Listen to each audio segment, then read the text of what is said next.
வணக்கம். இந்த வீடியோவில் நம்ம பார்க்க போகிறது ரொம்ப சுவையான பச்சை பட்டாணி மட்டன் குழம்பு. இந்த குழம்பு செய்யறதுக்கு என்னென்ன தேவையான பொருட்கள் வாங்க பார்க்கலாம்.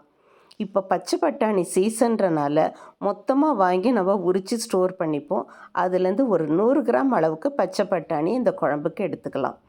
மட்டன் 1/4 கிலோ, பெரிய வெங்காயம் 5, தக்காளி பழமாக 2, தயிர் 1 கப், பச்சை பட்டாணி உரித்து சுத்தம் பண்ணது 1 கப், கொத்தமல்லி தழை 2 கைப்பிடி அளவுக்கு, தாளிக்கிறதுக்கு பட்டை, கிராம்பு, சோம்பு, ஏலக்காய், லவங்கம், இஞ்சி பூண்டு விழுது 2 டேபிள் ஸ்பூன். இப்போ ஒரு குக்கர் எடுத்து அதில் 3 டீஸ்பூன் அளவுக்கு நல்லெண்ணெய் சேர்த்துட்டு எண்ணெய் நல்லா காஞ்சதுக்கப்புறம் நம்ம எடுத்து வச்சுருக்க மசாலா பொருட்களான பட்டை, கிராம்பு, சோம்பு, ஏலக்காய், லவங்கம் இது எல்லாத்தையும் சேர்த்து நல்லா பொரிய விடலாம். இது பொரிஞ்சதுக்கப்புறம் வெங்காயம், இது 5 வெங்காயத்தை இந்த ஷேப்பில் கட் பண்ணிவிட்டு இதில் சேர்த்துட்டு அதை நல்லா வதக்க போகிறோம். கூடவே குழம்புக்கு தேவையான அளவுக்கு உப்பையும் சேர்த்துட்டோன்னா நல்லா வதங்கிடும். 5 நிமிஷம் வதக்கி இது கொஞ்சம் டிரான்ஸ்பரண்ட் ஆனதுக்கப்புறம் கட் பண்ணி வச்சுருக்க தக்காளி பழத்துண்டுகளை இதில் சேர்க்க போகிறோம். புளிப்பு சுவை அதிகமாக விரும்புகிறவங்க 3 தக்காளி பழம் கூட சேர்த்துக்கலாம். இப்போ 2 தக்காளி பழத்தை இதில் சேர்த்துருக்கு. இதில் இருக்க ஜூஸ் மொத்தமாக வெளியில் வர்ற அளவுக்கு வதக்கிட்டே இருக்கணும். இது எல்லாம் வதங்கிறதுக்கு ஒரு 3 நிமிஷமாவது ஆகும். அடுத்தது இஞ்சி பூண்டு விழுது. நான்வெஜ்ஜில் நம்ம இஞ்சி பூண்டு விழுது அதிக அளவில் சேர்த்துக்கிட்டா தான் அது சாப்பிட்றப்போ நமக்கு ஈஸியாக டைஜஸ்ட் ஆகும். அதே நேரத்தில் அதோட வாசனையும் ரொம்ப நல்லாயிருக்கும். 2லேருந்து 2 டேபிள் ஸ்பூன் அளவுக்கு இஞ்சி பூண்டு விழுதியும் இதில் சேர்த்துட்டு அது அடிப்பிடிக்காத அளவுக்கு கைவிடாமல் கிளறிக்கிட்டே இருக்கணும். இது எல்லாம் ரெடி ஆகிறதுக்கு குறைஞ்சது இந்த டிஷ் ரெடி ஆகிறதுக்கு ஒரு அரை மணி நேரம் ஆகும். ஆனால் வதங்குற நேரம் மட்டும்தான் ஒரு 5 நிமிஷம் எடுத்துக்கும் தனித்தனியாக.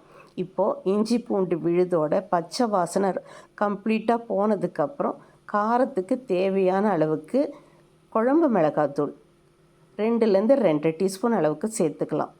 1 டீஸ்பூன் அளவுக்கு கரம் மசாலா பொடி இல்லைன்னா மட்டன் மசாலா பொடி, 1/4 டீஸ்பூன் மஞ்சப்பொடி இது எல்லாத்தையும் சேர்த்துட்டு நல்ல எண்ணெயில் பிரட்டணும். அந்த மசாலா மொத்தமும் காயில் கலந்ததுக்கப்புறம் தான் நீங்கள் தயிரை சேர்க்கணும். மட்டனில் தயிர் சேர்த்திங்கன்னா கறி நல்லா சாஃப்டாகவும் ஜூஸியாகவும் இருக்கும். 1 கப் அளவுக்கு தயிரையும் சேர்த்துட்டு சுத்தம் பண்ணி வச்சுருக்க மட்டன் துண்டுகளை இதில் போட்டு நல்ல எண்ணெயில் வதக்கணும். ஒரு 5 நிமிஷம் நீங்கள் நல்லா வதக்குனீங்கன்னா தான் கறியில் அந்த மசாலா மொத்தமும் இறங்கி அந்த குழம்பு சாப்பிட்றப்போ நல்ல டேஸ்ட்டாக இருக்கும். எடுப்புலையே நீங்கள் லைட்டாக பிரட்டிட்டு தண்ணி ஊற்றிட்டிங்கன்னா அந்த குழம்புல அந்தளவுக்கு டேஸ்ட் இருக்காது. எண்ணெயில் ஒரு 5 நிமிஷம் அளவுக்கு கறியை வதக்குனிங்கன்னா அதோட டேஸ்ட் ரொம்ப சூப்பராக இருக்கும். இப்போ இது எல்லாம் ரெடி ஆனதுக்கப்புறம் இதுலேருந்து கொஞ்சம் கொஞ்சமாக தண்ணி வெளியில் வர ஆரம்பிக்கும். அந்த ஸ்டேஜில் நீங்கள் இதில் உப்பு, காரம் எல்லாம் கரெக்டாக இருக்கான்னு செக் பண்ணிவிட்டு ப்ரெஷர் குக் பண்ண போகிறோம். ஒரு 3/4லேருந்து 1 டம்ளர் அளவுக்கு தண்ணியை ஊற்றிட்டு இந்த கிரேவியை ப்ரெஷர் குக் பண்ணிடலாம். 5லேருந்து 6 விசில் வந்ததுக்கப்புறம் கறி வெந்துருச்சான்னு செக் பண்ணி பார்த்துட்டு கறி வெந்ததுக்கப்புறம் சுத்தம் பண்ணி வச்சுருக்க பச்சை பட்டாணி இதில் சேர்த்து கொதிக்க விட போகிறோம். பச்சை பட்டாணியை வேக வைக்கணுன்ற அவசியம் இல்லை, கொதிச்சால குழம்புல அது வெந்துடும்.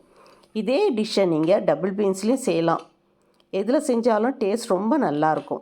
இப்போது கமகமன் மணக்கிற ருசியான பச்சை பட்டாணி மட்டன் குழம்பு ரெடி ஆயிடுச்சு.